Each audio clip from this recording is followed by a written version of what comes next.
Colombian গায়িকা ও model Shakira. Pop তারকা শাকিরা মানেই মঞ্চে আগুন, দর্শক আসনে উন্মাদনা। কখনোই এর ব্যতিক্রম হয়নি। কানাডাতেও দেখা গেল একই দৃশ্য, তবে এবার একটু ভিন্ন দৃশ্য চোখে পড়েছে।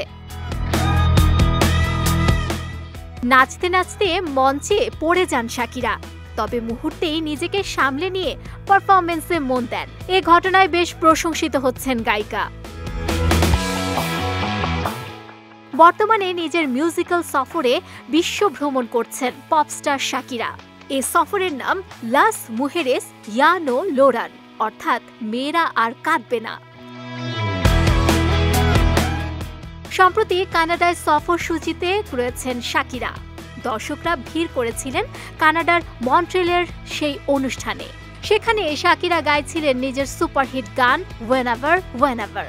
সেই গানের সঙ্গে সঙ্গে স্টেজে নাচতে নাচতে মাতিয়ে তুলেছিলেন দর্শকদের। তারই মাঝে ঘটে গেল বিপত্তি। নাচতে নাচতে ভারসাম্য হারিয়ে পড়ে গেলেন শাকিরা। দর্শক আসনে তখন হাহুতাশ।